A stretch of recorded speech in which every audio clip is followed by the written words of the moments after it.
4. 운기법, 운기론, 기를 쓰는 법. 지금까지 기 수련에 관한 얘기를 했는데 한 가지 전제할 것이 있다. 그건 태극선법, 삼원선법, 율려선, TG요가 등으로 불리는 기 수련에 입문하거나 이미 마친 분들을 대상으로 한다는 점이다.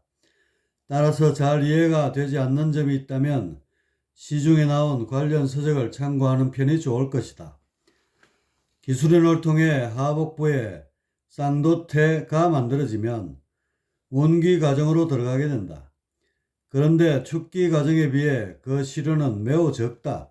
왜 그런 것일까?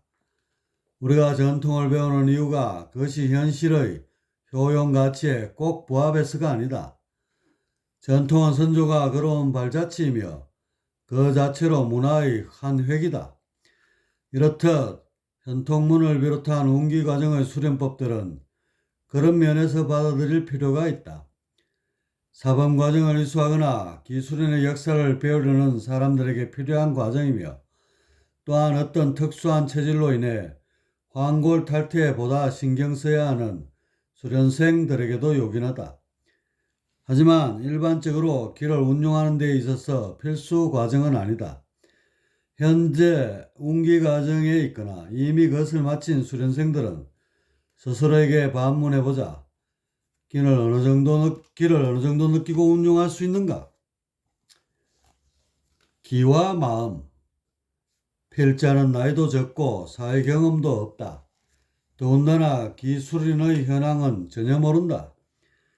하지만 기수련에 관련된 책 몇 권만 봐도 그 실태가 어떤지 짐작이 간다. 단도체 수련은 의념이라는 폐쇄성을 습관처럼 주입해 부작용이 꽤 클 것이고 쌍도태 수련은 그 우수한 단점을 갖고도 사용법을 몰라 운용의 한계에 걸려 있을 것이다. 축기 과정은 어차피 인류가 지니고 있던 단전을 복원하는 것이기에 일정한 노력을 통해 성과를 보이게 된다. 하지만 운기 과정은 4차원을 대놓고 다루기에 안개처럼 모호하기만 하다. 그래서 방향을 잘 잡지 못하면 평생 헤매다가 실기하기 쉽다. 물론 태극선법이나 율려선 책에 보면 운기의 원리를 잘 소개하고 있다. 하지만 그건 앞서 말했던 전통과 교과서로서의 가치가 크다. 학교에서 배운 전공 지식이 회사 업무로 직결되지 않는 것처럼 이론과 실제엔 늘 괴리가 있다. 앞서 축기의 크기는 의식의 크기라고 했다. 운기 또한 마찬가지이다. 운기 역시 의식의 크기만큼 된다. 혹자는 말한다. 운기와 같은 기에 관련된 부분은 마치 운동 능력이 저마다 다른 것처럼 타고난 사람들이 있다고. 즉, 기운의 운용이 좋은 것과 의식이 큰 것의 비례 관계가 꼭 일치하는 건 아니라는 얘기이다. 물론 그렇긴 하다. 하지만 기술인에 있어서는 그 비례성이 매우 명료해진다. 의식이 큰 만큼 축기도 크고 운기도 자유롭게 된다. 이 공식은 놀랄 만큼 정확하다. 의식이 적은데 큰 기운을 모을 수 없고 또한 기운을 자유롭게 활용할 수 없다. 간혹 신이 수련에 개입하는 경우 예외로 보일 수도 있다. 하지만 이때에도 공식은 그대로 적용된다. 의식이 적은 사람에게 대신명이 붙어봤자 기운 서는 면에서는 크게 나아지지 않는다. 물탱크에 1톤의 물을 가득 채워도 그것이 빠져나가는 출구가 작으면 물줄기가 굵어지지 않는 것과 같은 이치이다. 그래서 신과 교신이 되어 이런저런 정보 능력이 좋아지더라도 운기에 있어서만큼은 지속적인 자구 노력이 필요하다. 기술인의 운기 과정을 좀 더 상세하게 논하자면 현통문이란 음수련을 통해 쌍도태의 단전을 가동시킨다. 아랫배를 들쭉날쭉하면서 음양쌍음으로 회전을 일으키면 기운이 회음에서 명문으로 이동하고 이후 동맥을 따라 위로 오르다가 협척 부위에서 한 차례 고비를 맞는다. 참고 계속해 나가면 이후 옥침까지 올라오는데 여기서 마치 철옹성이 막힌 듯 기운이 정체되고 만다. 얼마나 오랫동안 닫아놓고 지냈는지 실감이 되는 대목이다. 다시 음양싸움과 수기공명을 비롯해 이런저런 방법을 동원하여 옥침혈을 뚫게 된다. 수련생마다 시간적 차이는 있지만 1년의 노력을 통해 마침내 옥침혈을 뚫어 기운을 100회까지 올리는 데에 성공한다. 이후 인맥을 통해 단전으로 내려오는 일은 마치 등산 후에 하산하는 것처럼 순조롭다. 그래서 100회까지 도달하면 이것을 일러 소주천이라 한다. 기파가 머리를 감싸는 느낌으로 그동안 수고한 대가를 톡톡히 맛보게 된다. 이에 분발하여 온양과 대주천 그리고 제약을 향해 힘차게 전진한다. 하지만 이때부터는 생각한 것만큼의 성과가 없다. 기운이 부드러워지는 온양까지는 그런대로 간다. 대체로 만족하면서 대주천으로 향하지만 어떤 뚜렷한 변화가 생겨나지 않는다. 그래서 수련생들의 고민이 깊어진다. 자신의 한계인가 싶기도 하고 아니면 거창하게 지구의 기운대가 여물지 못해 그렇다는 핑계를 대기도 한다. 어찌됐든 기수련은 이점에서 접고 불교의 참선 쪽으로 방향을 트는 경우가 적지 않게 생긴다. 그렇다면 온양 이유는 특별한 근기가 있는 사람이 아니면 나아갈 수 없는 것인가? 앞서 기수련은 철저한 마음수련법임을 밝혔다. 4차원의 진료를 대상으로 하기에 육체만으로 한정하는 건 무리가 크다. 결국 죽기는 물론이고 운기 역시 마음에서 시작해서 마음으로 끝난다. 그래서 마음을 들여다보지 않으면 운기 수련은 대체로 온양점에서 멈추고 만다. 기맥. 자, 이제부터 하나 둘씩 운기를 가로막는 관념의 덫을 벗어 던지자. 먼저 기맥이 그 대상이다. 기맥은 마치 거미줄처럼 복잡하다. 이런 걸 다 논할 필요는 없고 기술인에 사용하는 기경팔맥 정도면 된다. 이것을 인식하면서 축기하고 운기를 해왔다. 그런데 기맥이 실제로 존재할까? 3차원 입체가 2차원 평면과 접촉할 때 2차원의 질서는 전혀 먹히지 않는다. 이렇듯 4차원의 기가 3차원에 관여할 때 어떤 특정한 길을 따라가지 않는다. 그럼에도 마치 기가 흐르는 것처럼 보이는 것은 환골 현상 때문이다. 기수련을 통해 기운이 충만한 체질로 바뀌면서 이곳저곳에 물리적 변화가 오는데 이것을 환골이라 한다. 하복부가 튀어나오고 가슴이 젖혀지면서 척추에 약간의 시원한 통증과 함께 계혈되는 현상, 그리고 옥침혈 부근의 뼈가 열리면서 두개골의 구조에 약간의 변화가 오는 것 등을 통틀어 말한다. 그리고 혈색이 맑아지고 눈빛이 영롱해지는 것을 일러 탈퇴라 한다. 이런 신체적 변화를 보면서 마치 기운이 어떤 특정한 부위를 통해 흘러가고 그러다가 막힌 곳을 뚫는다고 생각하기 쉽다. 가령 옥침혈을 뚫을 때 기운이 그곳의 혈장에 부딪혀서 압박을 가하는 것이 아니다. 수련을 통해 기운이 더욱 왕성해지면 인체가 그 흐름을 수용하기 위해 저절로 근골의 구조를 바꾸는 현상이 발생한다. 여기서 기가 특정한 통로를 통해 흐르는 것 같은 착각을 불러오게 된 것이다. 단언컨대 기맥은 없다. 기경팔맥을 비롯해서 기운이 흘러가는 통로를 특정한 것은 잘못되었다. 기존의 기맥은 우리 몸의 중요한 피와 뼈 그리고 근육의 구조에 기초하여 중요한 포인트를 정리하는 것이다. 물론 기운은 어디든 있기에 그런 곳에 침을 놓거나 부항을 뜨면 기에도 영향을 주게 된다. 즉 기맥이 있어서 그런 게 아니라 근골 혈의 특수한 구조로 인해 발생하는 생리현상인 것이다. 기맥, 그건 캔버스에 마음껏 붓질을 하면 선이 그려지는 원리와 같다. 마음 내키는 대로 상념으로 그리면 그것이 바로 기맥이다.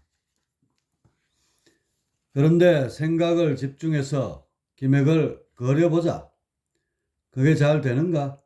아마 10중 8구 잘 되지 않을 것이다. 왜 그런가? 기는 정신 집중이나 의념, 상상 등으로 느껴지고 움직일 수 있는 게 아니다. 단도태 수련은 자고 이래로 한결같이 의념을 통해 기를 모으고 운용한다. 그들은 소주천과 대주천은 기본이고 양신을 마치 이웃집에 놀러 가는 것처럼 쉽게 말한다. 하지만 그건 대단한 착각이다.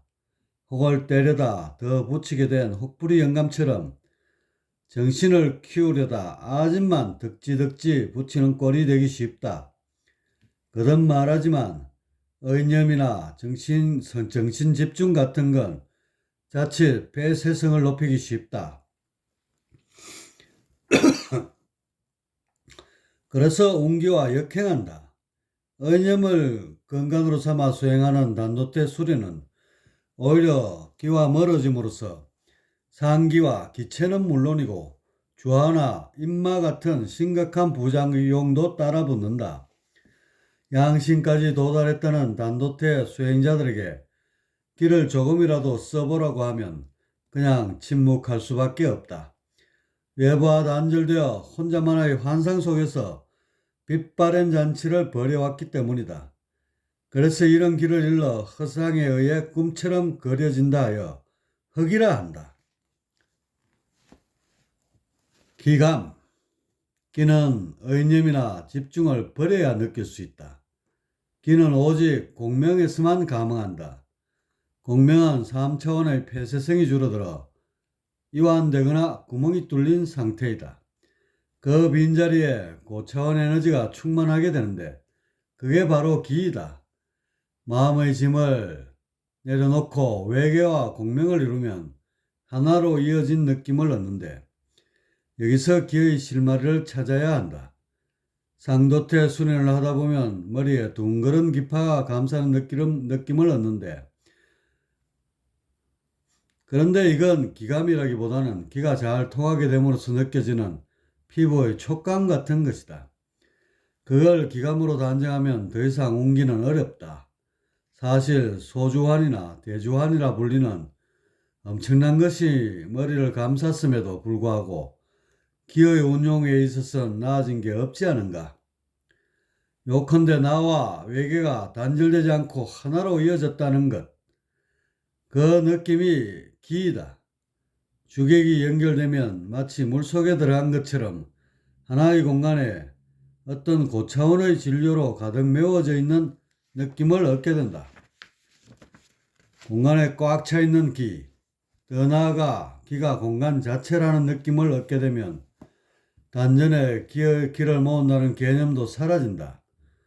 세상의 돌이 금으로 되어 있다면 아무도 금을 모으려 하지 않을 것이다. 그렇듯 사방팔방이 기로 가득하면 이미 축기는 끝났다. 그래서 아랫배에 생겨나는 상도태는 기의 저장 창고가 아니라 운용장치라 했던 것이다. 아무튼 공간은 기의 등식이 체득되면 운기의 문호가 열린다. 물속에서 팔을 저으면 물살이 일어나 주변으로 퍼지듯 천재에 가득한 기운이 마음을 따라 흐르는 것을 자연스럽게 터득하게 된다. 이게 바로 운기이다. 운기가 되면 소주천이니 대주천이니 하는 개념도 사라진다. 천, 지, 인이 하나인데 여기에 단계를 매기면서 기의 능력을 체크하는 게 얼마나 우스운 일이겠는가. 양심 또한 그렇다. 이미 한 덩어리가 되었는데 뭔 조잡스러운 소설을 써가면서 미워하겠는가. 필자 역시 소통을 위해 어쩔 수 없이 기존의 용어를 사용했지만 사실상 불필요한 것들이다. 운기의 핵심은 하나이다. 외계와의 공명을 통해 하나됨을 느끼면서 오는 것, 바로 기와 친숙해지는 것이다. 물이 만져지면 물의 흐름을 일으킬 수 있는 것처럼 기가 느껴지면 자연스럽게 공기는 터득하게 된다. 이렇게 얘기는 했지만 수련생들에게 해보려고 하면 막막할 것이다. 여태껏 귀와 담을 쌓고 3차원의 폐쇄생을 키우는 쪽으로만 생활하다가 고차원으로 마음을 돌리라고 하니 당연한 결과이다. 그래서 몇 가지 팁을 주고자 한다. 호흡. 들꽃을 감상하는 부처얘기처럼 대상에 너무 집중함으로써 본래의 모습에서 멀어지게 되었다. 이것을 불교에서는 착이라 하여 수행의 커다란 장애로 본다. 따라서 착을 약화시켜 대상으로부터 조금이라도 떨어질 필요가 있다. 한두 발 물러나서 들꽃, 즉 외계를 바라보는 것이다. 그러기 위해서 먼저 살필 것이 호흡이다. 호흡은 한마디로 생명의 현란한 파동이다. 그래서 이것을 유심히 살피고 조절할 필요가 있다. 호흡은 우리가 대상에 집중할수록 위로 뜬다. 집중이 너무 강하면 가슴이 벅차오르고 그러다가 한계치에 도달하면 호흡은 가슴을 넘어 목까지 차오른다. 반면에 대상에 대한 집중이 약화되어 마음이 평온해지면 호흡은 가라앉는다. 계속해서 낮아지면 어느 순간부터 복식호흡이 된다. 그와 동시에 인체의 기운이 유연하게 흐르고 외계와의 분별도 상당 부분 줄어든다. 공명을 하기에 보다 쉬운 환경이 조성된 것이다. 하지만 문제는 복식호흡을 유지하는 데에 있다. 외계에 널려있는 강력한 자석들, 예를 들어 부, 권력, 명예, 이성 같은 것들에 의식이 달라붙으면 복식호흡은 깨져버린다. 그래서 복식호흡을 유지하기 위해 단전이 필요하다. 기수련을 통해 단전을 만들게 되면 외계의 자석들로부터 견디는 힘이 훨씬 더 커지게 된다. 하지만 우리 주변의 유혹들은 그리 만만하지 않다. 우리는 현재 폐쇄성이 지배하는 3차원의 한복판에 들어와 있지 않은가. 따라서 단전만 만들었다고 안심할 수는 없다. 심식광구라는 말처럼 가급적 의식을 머리의 뒤쪽에 두면서 외계의 정보를 대하는 것이 좋다. 그러면서 호흡을 배후 단전 쪽으로 한다. 의식과 호흡을 동시에 뒤로 쭉 빼면서 흔들림 없는 자세를 취하는 것이다. 가령 자전거를 타다가 급경사의 내리막길을 만났을 때 엉덩이를 뒤로 쭉 빼면서 머리를 숙이게 된다. 이래야 급브레이크를 잡았을 때 앞으로 튕겨나가지 않을 수 있다. 마찬가지로 의식과 호흡을 뒤로 해야 외계에 널린 강력한 자석들의 인력으로부터 좀 더 자유로울 수 있다. 하지만 이렇게 방어 자세만 취하면 심신은 안정되지만 외계와의 공명에 있어서는 별다른 진전이 없게 된다. 그래서 호흡을 살짝 바꿔줄 필요가 있다. 뇌파가 안정되었다 싶으면 살며시 원래 상태로 되돌린다. 즉 의식을 평상시대로 놓으면서 뒤로 미뤄진 호흡의 끈을 놓는다. 이렇게 되면 숨을 들이쉴 때 아랫배가 살짝 부풀어 오른다. 의식의 상태에 따라 차등은 있지만 외계의 기운들과 공명이 되면서 이어지게 된다. 이것을 반복하면서 뒷숨과 앞숨의 차이를 느껴보자. 숨의 높고 낮음과 앞뒤의 차이를 알아 자신의 신체와 컨디션에 맞게 사용하는 것이 좋다. 해명. 모든 것들이 이치적으로 하나일 수밖에 없다는 도학 이론을 배워두는 것도 매우 유용하다. 지혜의 힘은 공명을 지속적으로 해나가는 원동력이 된다. 기왕이면 유무공 주사위 놀이를 통해 각성에 도전하는 편이 좋겠다. 생각만으로 화두를 돌리기에 사실상 공깃돌로 하는 주사위 놀이보다 쉽다. 그런데 문제는 가장 쉬운 것과 가장 어려운 것이 한 몸인데에 있다. 우리는 습관적으로 어려운 문제를 푸는 쪽으로 상념이 흐른다. 그렇게 배워왔고 그런 쪽으로 성장해 지금에 이르렀다. 돌이켜보면 적자생존의 길을 걸어야만 했던 인류사 내내 그런 방식으로 지내왔다. 그래서 유무공 주사의 논리의 쉬운 쪽이 보이지 않는다. 그게 보이지 않으니 각성을 두고 어렵다는 말들이 나오는 것이다. 그런데 재밌는 건 불경을 비롯해 이런저런 책들에 화두의 답이 이미 나와 있다는 사실이다. 하지만 답을 보고 이해해도 답을 알 수 없다. 괴이한 논리에 부닥쳐 제자리만 맴도니 미치고 환장할 노릇이다. 왜 답을 보고 이해해도 답을 알 수 없는 것일까? 그건 화두의 어려운 쪽을 택했기 때문이다. 어려운 쪽은 지가 빠르게 성장하고 해 또한 그 영향으로 쭉쭉 자라난다. 하지만 딱 거기까지이다. 각은 가장 단순하고 쉬운 데서 열린다. 그런데 뼛속까지 굳어진 습성은 어려운 쪽으로 향해 있다. 그래서 지와 해의 한계에 걸렸으면 재빨리 그 모든 것을 벗어던져야 한다. 어쨌든 가지고 있던 지식과 관념, 의지 따위를 과감히 내려놓고 철저히 단순해져야 한다.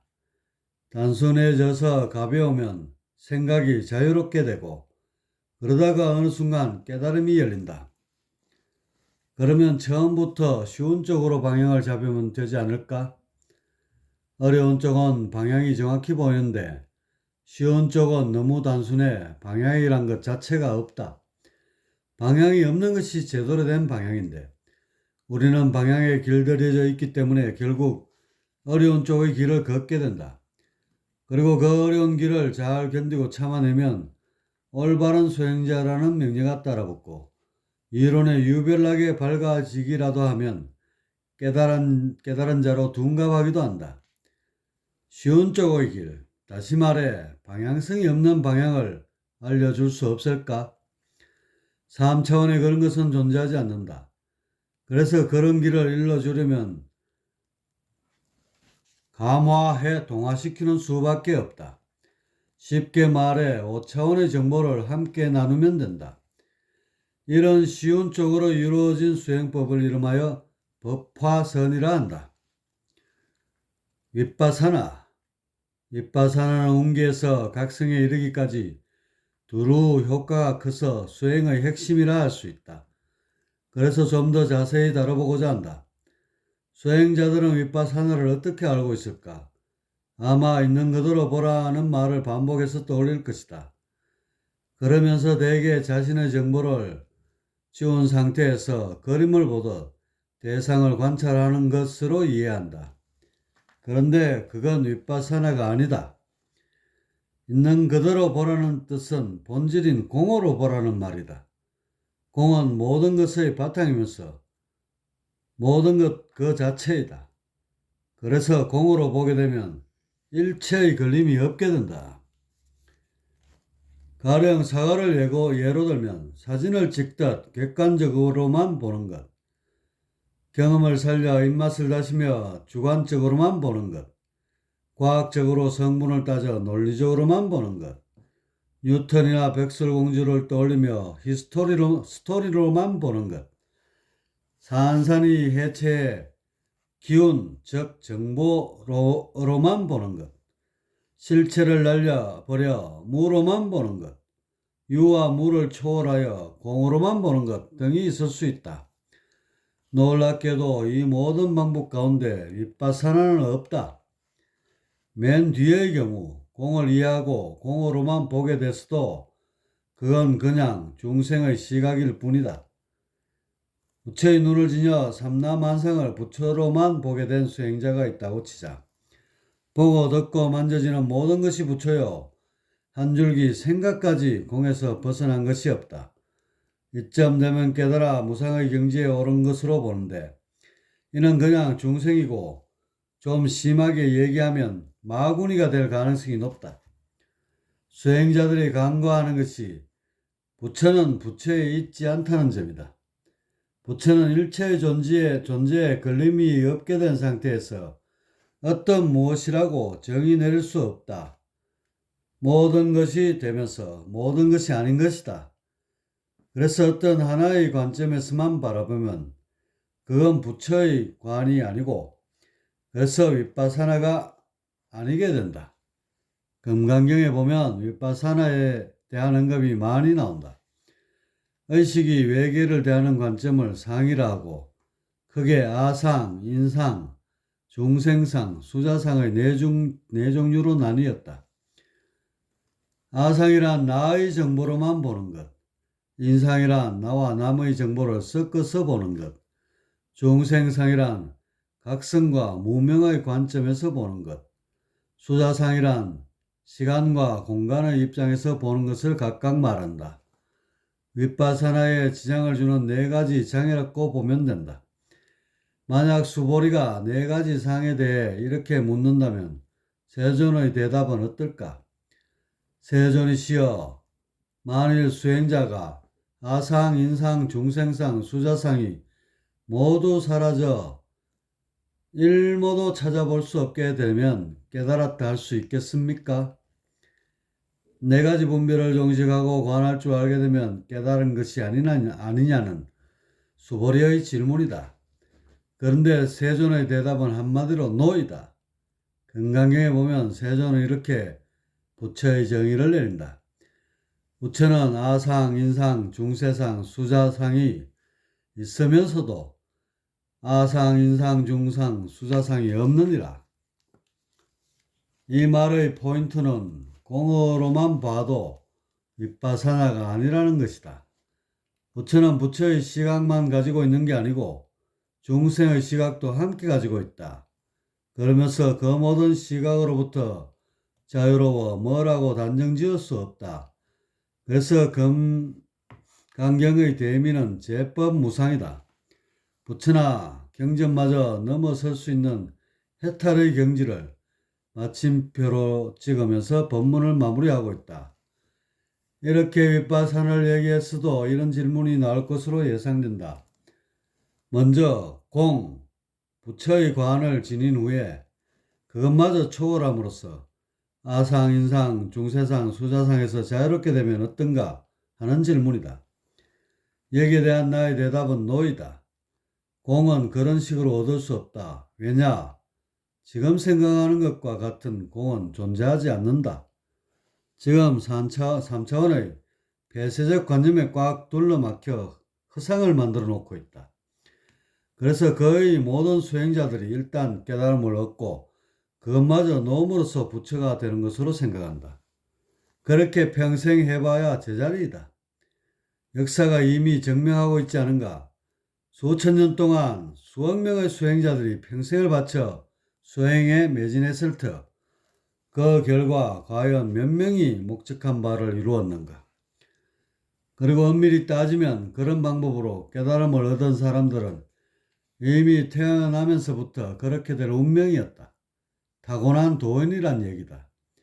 이런 사람들은 수행법의 종류에 관계없이 각성을 하게 된다. 이렇게 몇몇 예외의 케이스를 보고 우리도 저런 방식으로 하면 될 거라고 생각하면 오산이다. 그 결과 허송세월을 보낸 수행자들이 그 얼마이든가. 물론 수행자들은 죽으면서 이 생에 꽤 노력했으니 내 생에는 분명 되겠지 하며 위안을 삼는다. 그런 굳은 신념에 의해 윤회를 거듭해서 수행을 이어갔다면 분명 전생의 공덕에 의해 뭔가 결실이 있어야 한다. 적어도 시타르타 사후 500에서 1000년이 지난 후에는 몇 번의 윤회를 거쳐 결실을 맺는 도인들이 절비하게 되었을 것이다. 하지만 아쉽게도 과거나 오늘이나 변한 것이 없다. 이것이 무엇을 의미할까?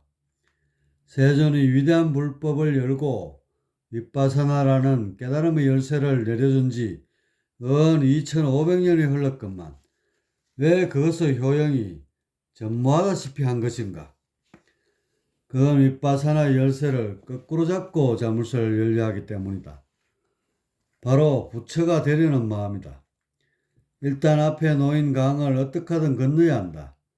그 뒤에 배맞아 버림으로써 해탈에 이른다. 수많은 분파가 있어도 이 논리만은 확고한 진리로 자리매김해 있다. 이것이 바로 거꾸로 된 열쇠이고 이로써 시타라타의 윗바사는 완전히 구겨졌다. 윗바사나엔 순서가 없다. 깨달음에 지소선우가 개입하면 생각은 편중되고 공명은 깨진다. 행여 고된 수행을 통해 일각을 얻더라도 그것이 화로 되는 데에는 걸림이 있게 된다. 화가 이 미미한 각은 문고리이지 진정한 깨달음이 아니다. 그래서 윗바사나가 아닌 반야로서 깨달음을 거머쥐는 법방에는 그 한계가 분명 존재한다. 윗바사나, 여기엔 시간도 공간도 없다. 오로지 하나만 있다. 그건 자유이다. 신선이나 천신, 나아가 부처가 되려 하지 말라. 되고 말고 할 것이 없다. 그런 관념이 폐쇄이고 짐덩어리이다. 나를 자유롭지 못하게 얽어매는 폐쇄인 자들을 느껴보라. 그런 것들로부터 벗어나고 싶은 마음, 내 멋대로 보고 듣고 느끼고 싶은 마음, 모든 것을 훌훌 털고 홀가분하게 있고 싶은 마음, 그러면서도 조물주처럼 모든 것을 내 생각대로 하고 싶은 마음, 이렇게 일체에 구애받지 않고 자유롭고 싶다는 마음이 바로 구도이다. 이 마음을 따라가면 그것이 구도행이다. 자유를 향한 본연의 마음을 외면하고 덕도, 성불, 각성, 대각, 공 같은 것으로 방향을 틀면 곧바로 폐쇄의 늪에 빠지게 된다. 윗바사나 열쇠가 뒤집히게 되는 것이다. 유무공의 화두를 잡는 목적은 자유롭게 되기 위함이다. 실존에 대해 모르니까 가까워하지 않던가? 그러니 일체의 관념들로부터 훌훌 벗어나서 자유롭게 대상을 바라보자.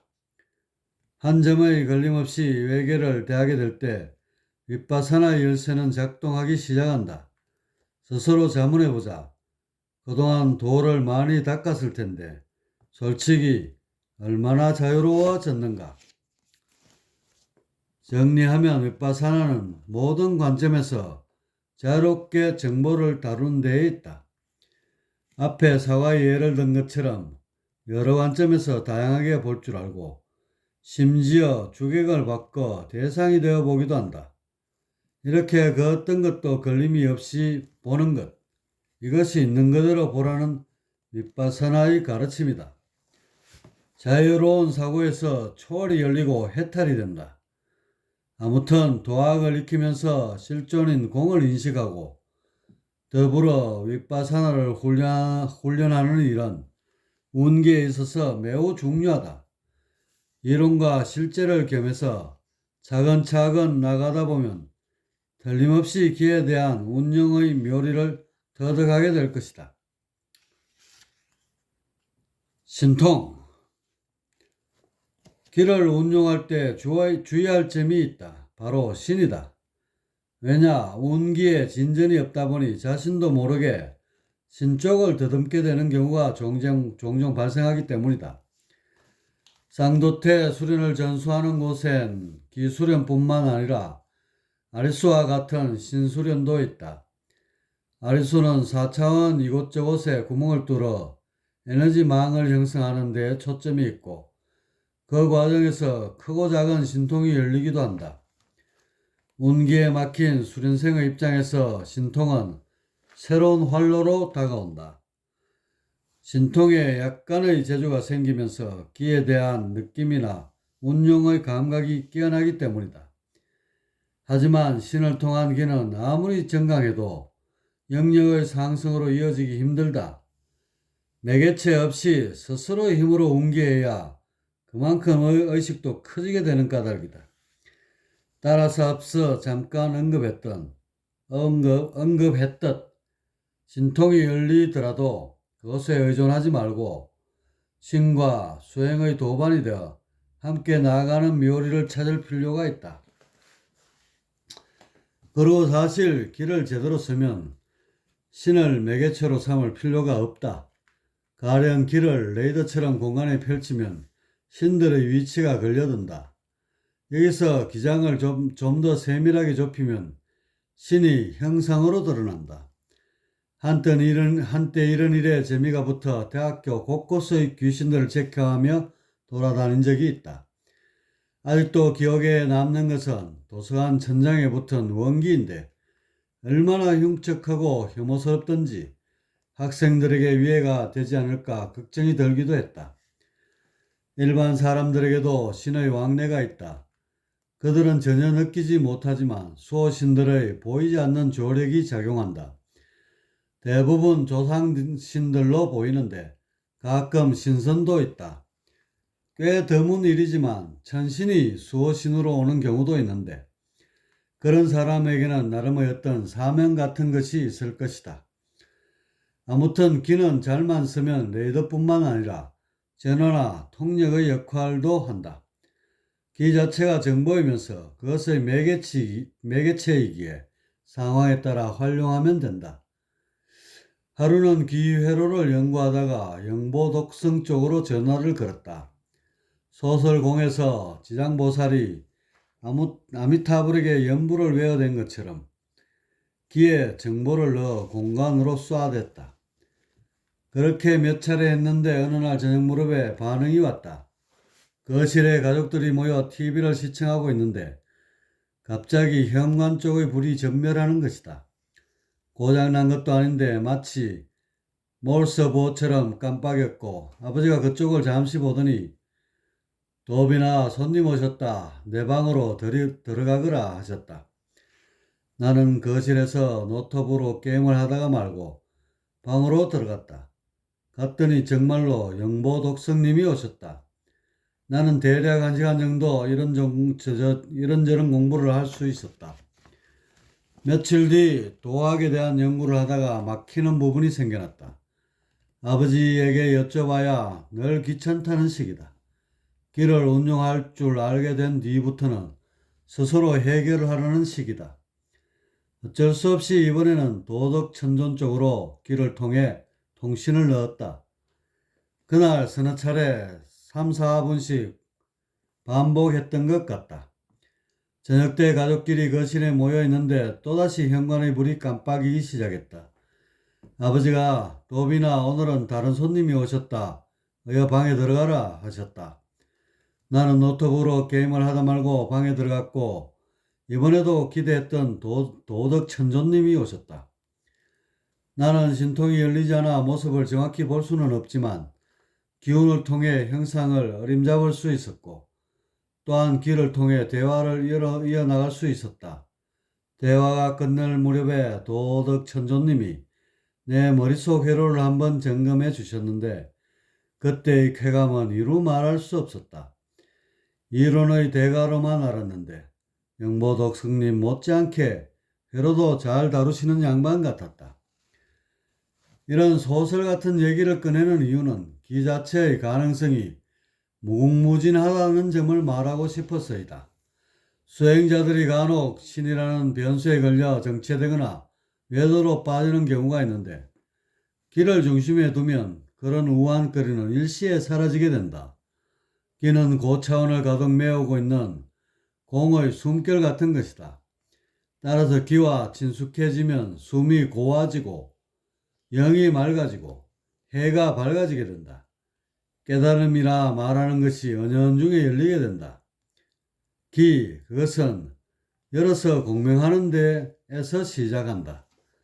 그것의 운용 순서를 정리하면 대략 이렇다.